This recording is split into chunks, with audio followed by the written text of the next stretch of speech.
Or NFTs, right? NFTs, super hot, super dope, super fresh. Um, what are your thoughts? What I mean, maybe we should explain what NFTs are first to any of the uninitiated. Mr. MC Eggplant. Well, NFT stands for non-fungible token, right? It means that every item and every contract is unique, right? So, it could be our screenshot right now, three of us, and we can sell it on NFT. And there might be some guy who says that, hey, I love MC Eggplant, like dancing eggplant, and then decided to put like 1 Ethereum to buy this picture, right? Yeah. Yeah, there's always going to be demand for some stuff, right? But anyway, NFT stands for that, and is every contract is unique. And the market is here.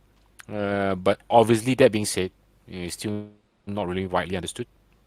Maybe DJ Sam could give that his opinion, right? About like, hey, what makes NFT valuable? Right. I mean, it's just like you said, it's non-fungible. But the thing is, in the digital world, if you want to make something truly unique, the question is, how do you do that? If you have a music file, you can just copy and paste, you know? Of course, there's copyright issues, but in reality, it's unenforceable. However, with NFTs, it's mathematically and provably made so that you cannot just copy this thing, right? It's you can prove the owner, and I think that's where the real value comes from.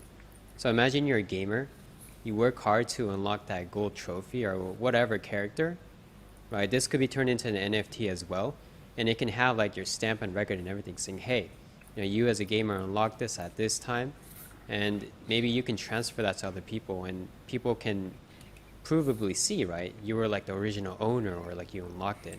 So this transparency and immutability, which comes down to really blockchain, is I think the fundamental source of this value. Now, how it's going to be used? Yeah, I mean, art, gaming, there's just so much. Even a portrait or of MC Eggplant, right? You're going to be a GIF of that. So who knows where that's going? Yeah. I don't know. I don't know, mate. I can think of a lot of directions that's going. Yeah, yeah. Yeah, that's yeah, good, yeah. So we'll see, we'll see. This is the future. Maybe this whole program becomes our first episode. Our first episode becomes an NFT. Yeah. Or you know what Beeple did? I think he took like thousands and thousands of like his NFTs, right? Before it got famous. Yeah. And he put into one collection, and that thing literally blew up and sold for like millions or whatever. Holy cow. Yeah, so imagine we make like hundreds of streaming shows, and I don't know, it's like one big file. Who knows? How many CDs do you think this first episode of DJs of DeFi will be worth in 5 years from now? What do you think? CDs, oh my gosh. Come on, mate. Yeah, not CDs. financial advice, so let's just say, 2 million, 3 million, who knows? I would say it's priceless. Priceless, even. Okay. Yep. Or let's put infinity, right? Sotheby's auction. Yeah. Sotheby's auction. That will Yep. determine the price. Everything has a price. Yep. All right. So, do you think NFTs are it's a bubble? It's still growing. It's going to pump. Well, I mean, where are we going with NFTs in the short term? Good question. Honestly speaking, I think there was a bubble, it popped, but it's going to come and go because the uses are just so large. So as soon as, say, a famous artist mentions it, it's going to become like a mini bubble in the music industry. Let's say a famous like gamer on YouTube mentioned it, it's going to become a mini bubble in the gaming industry. So it's really hard to predict this because NFTs, again, could be like art and entertainment. And when it comes to art, it's all subjective. You never know when things get popular. And another one to add in, right, another dimension is that I'm a technologist. It's always about looking from the user point of view and like the potential customer point of view, right? What can you create to help them? If you're able to create something that help them, then they will create some value because there is some always a value to that solution. Unless the solution is non-existence, then the value is going to be very low. So if you're solving a big problem that a lot of people wants it, just natural, you will become very valuable because of that. So I'm not even I'm not even trying to say that hey we need to be like traditional startups and trying to be that.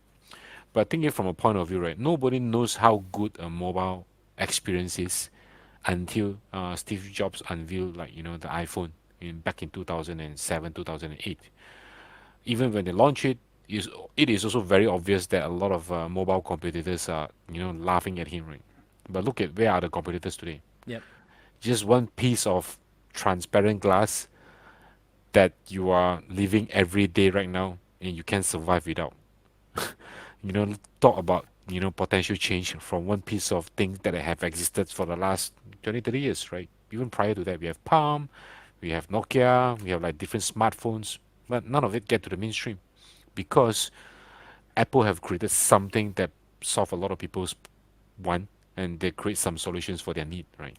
Which is to enjoy content, to stream content, to browse the net, to have different games on one piece of gadget. I think that could potentially be something that to think about NFT as well.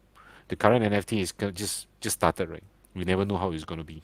Yeah, yeah. That actually, it's funny. You're stirring my imagination just there, because I mean, obviously everybody's pumping around whether it's the memes, gifs, or digital art. I think I've heard now platforms pushing out music. I mean, I suppose those are seeming. It's kind of really like a copyright play too, right? Like if you think about, like it bookmarks the first instance of, or at least a trackable instance of, some item. But I think it's the things we haven't thought of where it could just get wild.